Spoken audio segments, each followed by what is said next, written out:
Hi, welcome to Chard Review. In the opening scene, we are shown a pregnant woman who is urgently taken to the hospital during a rainstorm to give birth. Later, the doctor informs her husband Greg that she tragically passed away during childbirth. He also reveals that their baby has albinism, a genetic condition causing lack of pigmentation. Greg is then taken to see the baby, who is undergoing a brainwave test. Unfortunately, upon seeing the pale baby, he becomes so overwhelmed with grief that he rejects the child as his own. The story then cuts to 2 decades later, where Sheriff Doug and this team are investigating the recent death of an elderly man at a farmhouse. They determined that the man died from a heart attack, but maybe an albino doe. During their search of the house, they stumble upon an underground basement where they find a boy in hiding. Despite their efforts to coax him out, he refuses. Suspecting that he is scared, Doug calls upon a child services psychologist named Jessie Caldwell for assistance. She arrives shortly after and immediately heads to the basement, where she finds the boy hiding in a dark corner. Through Jessie's encouragement, the boy eventually comes into the light, revealing his luminously white skin. His actual name is Jeremy Reed, but he is nicknamed Powder due to his bright skin tone. It is revealed that Powder has never stepped outside the house. So who gave him the nickname? After a while, Jessie asks Powder why he didn't contact the police when his grandfather passed away. In response, the poor boy explains that his grandfather warned him that he could be taken away if anyone saw him, so he always stayed away from other people. For education, he has built up a small library and memorized all the books there. Powder claims that he can recite each and every paragraph of all the books he owns. Hearing this, Jessie picks a challenging book typically intended for college students and asks him to recite a specific page number. To her amazement, Powder recites the first paragraph of that page without any errors. Afterward, Powder accompanies Jessie out of the basement and she takes him to a boys' hostel because he is now under the care of the state. Upon their arrival, the other boys are captivated by Powder's appearance, as they have never seen someone like him before. Later that night, while Powder is having dinner at the hostel, a gang of bullies approaches him. The leader, John, demands that Powder wear a spoon on his nose. In a surprising turn of events, Powder takes the spoon from John's hand and begins to manipulate it. He makes it stand upright on the table and effortlessly draws other spoons towards it. This astonishes all the boys present there, and they assume that Powder is some kind of freak. Or maybe one of his books was about magnets. On the other hand, Doug returns home after work and finds his son Steve at the door. Their strained relationship is evident as they pass each other without exchanging a single word. It appears that Steve came to check on his ailing mother, Emma, who is confined to her bed due to cancer. The caretaker informs Doug that seeing their son has brought Emma a sense of healing far beyond what any painkillers could provide. A few days later, Powder enrolls in high school and attends a physics class. During the class, Professor Ripley demonstrates an apparatus called Jacob's ladder, which generates an electric current. As the machine is turned on, Powder starts feeling uneasy and begins to shake. Suddenly, the machine overloads and discharges a powerful bolt of electricity directly into Powder's chest. This causes him to levitate in the air, horrifying all the students present in the class. Donnelly frantically tries to switch the machine off, but to no avail, so he destroys it with a chair, finally bringing an end to the chaos. In the aftermath, all the students rush out of the classroom while Powder lies unconscious on the floor. Worried that he has passed away, Donald approaches him and touches his body. Surprisingly, the professor experiences an odd sensation which raises his arms, hair, and plunges him into a kind of altered state. In the next scene, Powder is hurriedly taken to the hospital, where Donald describes the incident to the doctor. However, the latter doesn't believe it, as a strong electrical shock like that would have typically killed the boy, or at least left some burn marks. Donald tries to convince the doctor by explaining that Powder's body constantly undergoes a process called electrolysis, which is the reason why he lacks body hair. As the two continue discussing, a nurse interrupts them and reveals that Powder has escaped from the hospital. Apparently, he jumped through the window when no one was around. Meanwhile, Powder is walking along the streets when he comes across one of his classmates, Lindsay. They engage in a brief conversation while being observed by a curious neighbor. Powder looks back at the neighbor and informs Lindsay that he can hear their inner thoughts. However, she believes that he is simply hallucinating due to the electric shock. Following this, Powder continues his journey back to his grandparents' house. However, he is eventually captured by Doug and his co-worker Duncan, who asked him to get into the car. Returning to the school of Powder is led to a conference room to discuss his exceptional intellect. The principal visits him personally and reveals that his IQ test results have come out. Turns out Powder's IQ is over 300, which is far more than that of the most intelligent person in the world. The principal announces that he is a unique and extraordinary individual. However, Powder shows no interest in such matters and simply requests to be allowed to return home. Unfortunately for him, Jesse reveals that he can no longer go back home since the house now belongs to the bank. In the next scene, the high school students, accompanied by Doug and Duncan, embark on a camping trip in the woods. That evening, while the students gather around a bonfire, Powder sits by himself. Seeing this, Doug approaches him in. The two begin talking at the same time.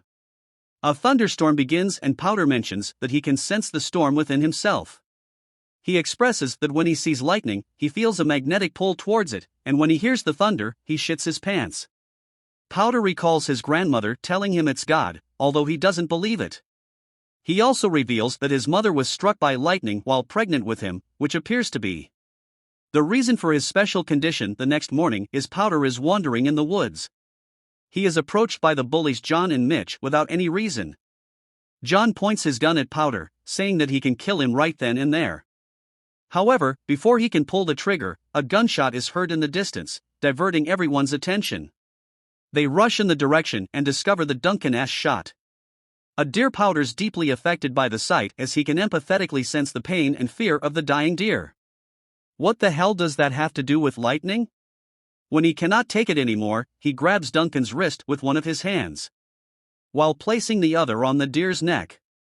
Surprisingly, Powder transfers the deer's sensations of pain and fear to Duncan, causing the latter to convulse violently.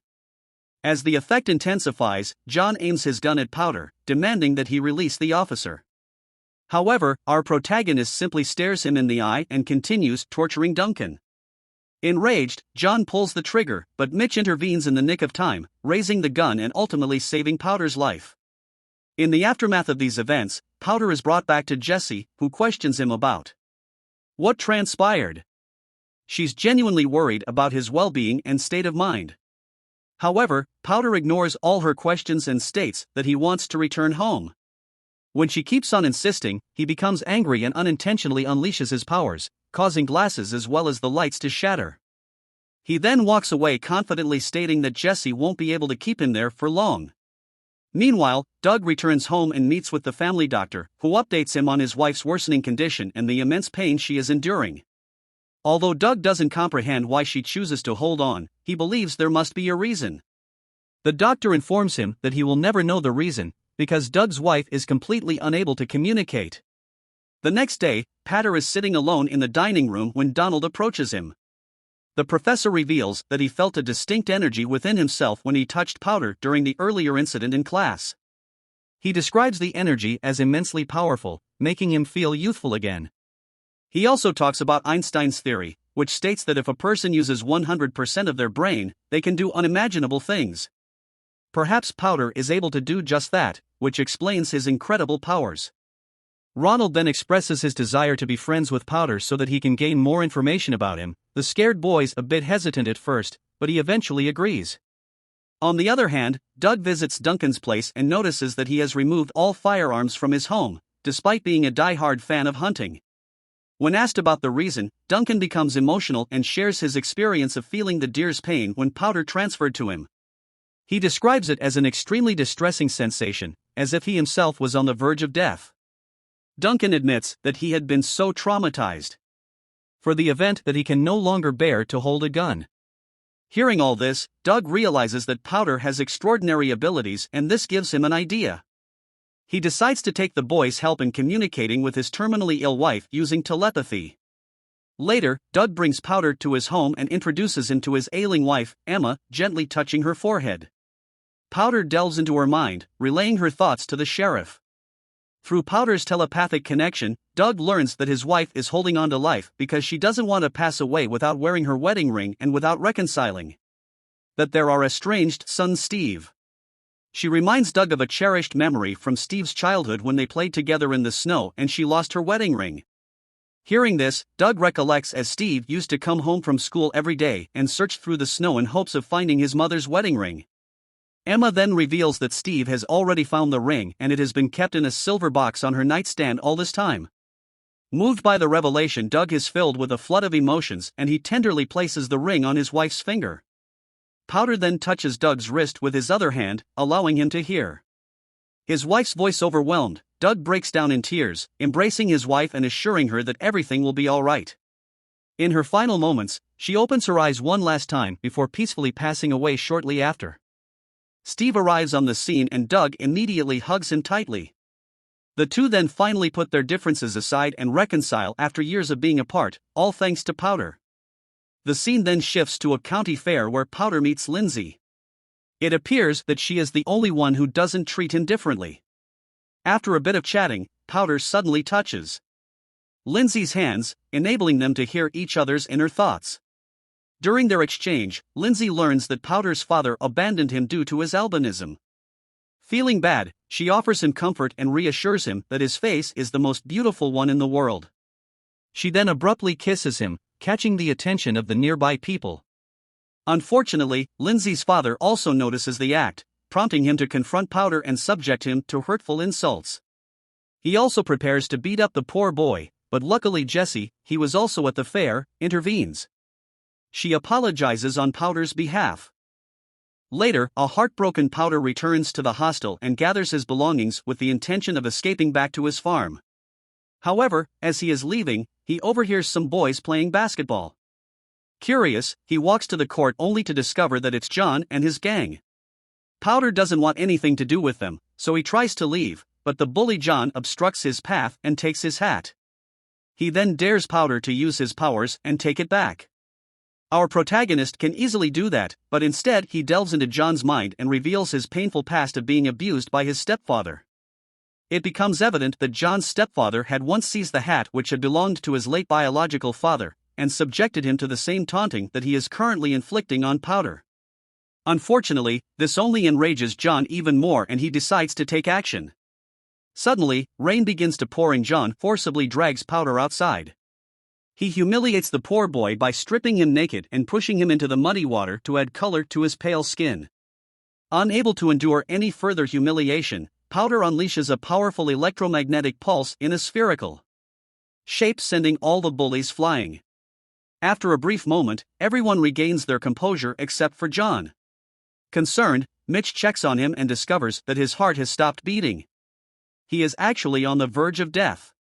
Realizing what he has done, Powder is filled with instant regret, so he quickly springs into action and starts administering CPR on the bully using his powers. Fortunately, the procedure works and John is resuscitated back to life. This impresses all the bullies, especially Mitch, and so he decides to help him out. He assists Powder and secretly boarding a vehicle that is heading towards his grandfather's farm, allowing him to escape without further trouble. Unfortunately, when Powder arrives home, he discovers that all his belongings have been seized by the bank. Shortly after, Jessie comes to him, offering solace and assuring him that she will find a better place where he will be accepted and understood.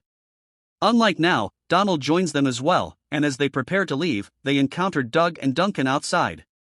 Jessie requests Doug for his support, urging him to let the boy go. Surprisingly, the officer agrees Powder has helped him reconcile with his long-lost son.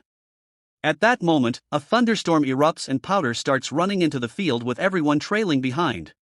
Suddenly, a lightning bolt strikes him, eventually engulfing him in a blinding flash of light. The movie concludes as the clouds unleashed one last resounding thunderous roar, indicating that Powder has once again shit his pants. Please like and subscribe for more movie review. Thank you for watching.